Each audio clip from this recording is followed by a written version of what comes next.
जय गुरु जी महाराज। अनंतम अनंतम शुक्राना गुरु जी महाराज। श्री शिव महापुराण रुद्र संहिता अध्याय 12। नारद जी बोले, ब्रह्मन प्रजापते, आप धन्य हैं क्योंकि आपकी बुद्धि भगवान शिव में लगी हुई है। विधे आप पुनः इसी विषय का सम्यक प्रकार से विस्तार पूर्वक वर्णन कीजिए। ब्रह्मा जी ने कहा, तात एक समय की बात है, मैं सब ओर से ऋषियों तथा देवताओं को बुलाकर उन सबको क्षीर सागर के तट पर लेकर गया, जहां सबका हित साधन करने वाले भगवान विष्णु निवास करते हैं। वहां देवताओं के पूछने पर भगवान विष्णु ने सबके लिए शिव पूजन की ही श्रेष्ठता बताकर यह कहा कि एक मुहूर्त या एक क्षण भी जो शिव का पूजन नहीं किया जाता वही हानि है, वही महान छिद्र है, वही अंधापन है और वही मूर्खता है। जो भगवान शिव की भक्ति में तत्पर है, जो मन से उन्हीं को प्रणाम और उन्हीं का चिंतन करते हैं, वे कभी दुख के भागी नहीं होते।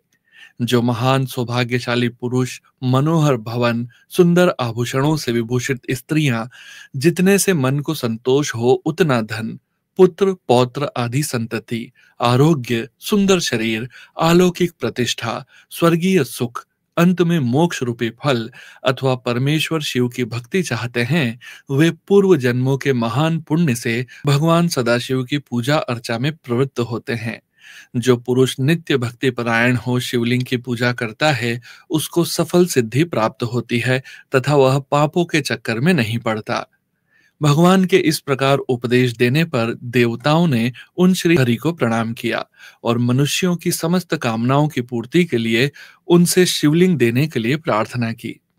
मुनिश्रेष्ठ, उस प्रार्थना को सुनकर जीवों के उद्धार में तत्पर रहने वाले भगवान विष्णु ने विश्वकर्मा को बुलाकर कहा, विश्वकर्मन, तुम मेरी आज्ञा से संपूर्ण देवताओं को सुंदर शिवलिंग का निर्माण करके दो।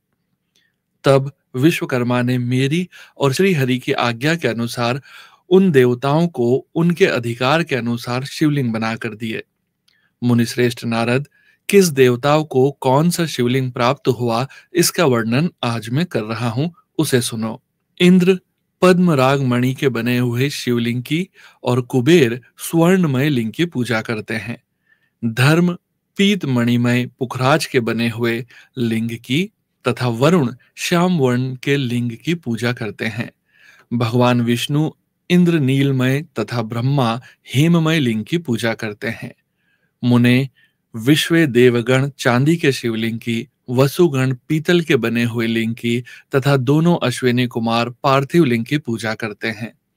लक्ष्मी देवी स्फटिक लिंग की, आदित्यगण ताम्र लिंग की, राजा सोम मोती के बने हुए लिंग की तथा अग्निदेव वज्र अर्थात हीरे के लिंग की उपासना करते हैं। श्रेष्ठ ब्राह्मण और उनकी पत्नियां मिट्टी के बने हुए शिवलिंग का, मायासुर चंदन निर्मित लिंग का और नागगण मूंगे के बने हुए शिवलिंग का आदर पूर्वक पूजन करते हैं।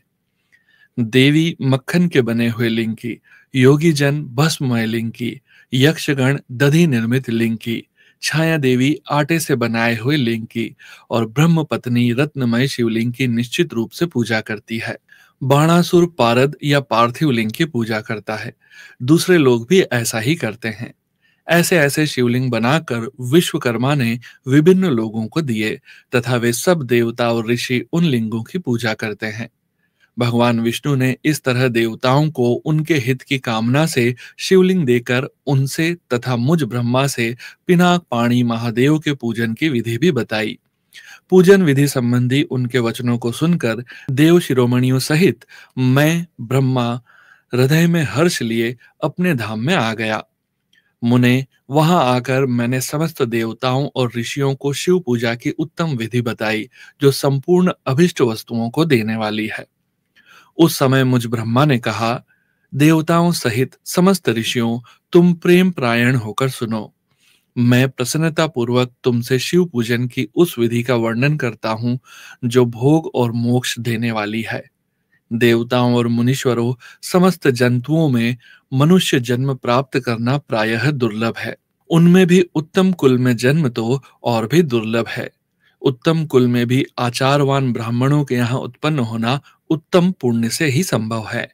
यदि वैसा जन्म सुलभ हो जाए तो भगवान शिव के संतोष के लिए उस उत्तम कर्म का अनुष्ठान करें जो अपने वर्ण और आश्रम के लिए शास्त्रों द्वारा प्रतिपादित है। जिस जाति के लिए जो कर्म बताया गया है उसका उल्लंघन ना करें। जितनी संपत्ति हो उसके अनुसार ही दान करें। कर्ममय सहस्त्रों यज्ञों से तपो यज्ञ बढ़कर है। सहस्त्रों तपो यज्ञों से जप यज्ञ का महत्व अधिक है। ध्यान यज्ञ से बढ़कर कोई वस्तु नहीं है। ध्यान ज्ञान का साधन है, क्योंकि योगी ध्यान के द्वारा अपने इष्ट देव समरस शिव का साक्षात्कार करता है। ध्यान यज्ञ में तत्पर रहने वाले उपासक के लिए भगवान शिव सदा ही सन्निहित हैं। जो विज्ञान से संपन्न हैं, उन पुरुषों की शुद्धि के लिए किसी प्रायश्चित आदि की आवश्यकता नहीं है। मनुष्य को जब तक ज्ञान की प्राप्ति न हो, तब तक वह विश्वास दिलाने के लिए कर्म से ही भगवान शिव की आराधना करे। जगत के लोगों को एक ही परमात्मा अनेक रूपों में अभिव्यक्त हो रहा है। एकमात्र भगवान सूर्य एक स्थान में रहकर भी जलाशय आदि विभिन्न वस्तुओं में अनेक से दिखते हैं। देवताओं, संसार में जो जो सत या असत वस्तु देखी या सुनी जाती है, वह सब पर ब्रह्म शिव रूप ही है, ऐसा समझो। जब तक तत्व ज्ञान न हो जाए, तब तक प्रतिमा की पूजा आवश्यक है। ज्ञान के अभाव में भी जो प्रतिमा पूजा की अवहेलना करता है, उसका पतन निश्चित है। इसलिए ब्राह्मणों, यह यथार्थ बात सुनो। अपनी जाति के लिए जो कर्म बताया गया है, उसका प्रयत्न पूर्वक पालन करना चाहिए। जहां जहां यथावत भक्ति हो, उस आराध्य देव का पूजन आदि अवश्य करना चाहिए, क्योंकि पूजन और दान आदि के बिना पातक दूर नहीं होते। जैसे मैले कपड़े में रंग बहुत अच्छा नहीं चढ़ता है, किंतु जब उसको धोकर स्वच्छ कर लिया जाता है, तब उस पर सब रंग अच्छी तरह चढ़ते हैं। उसी प्रकार देवताओं की भली भांति पूजा से जब त्रिविध शरीर पूर्णतया निर्मल हो जाता है, तभी उस पर ज्ञान का रंग चढ़ता है और तभी विज्ञान का प्राकट्य होता है।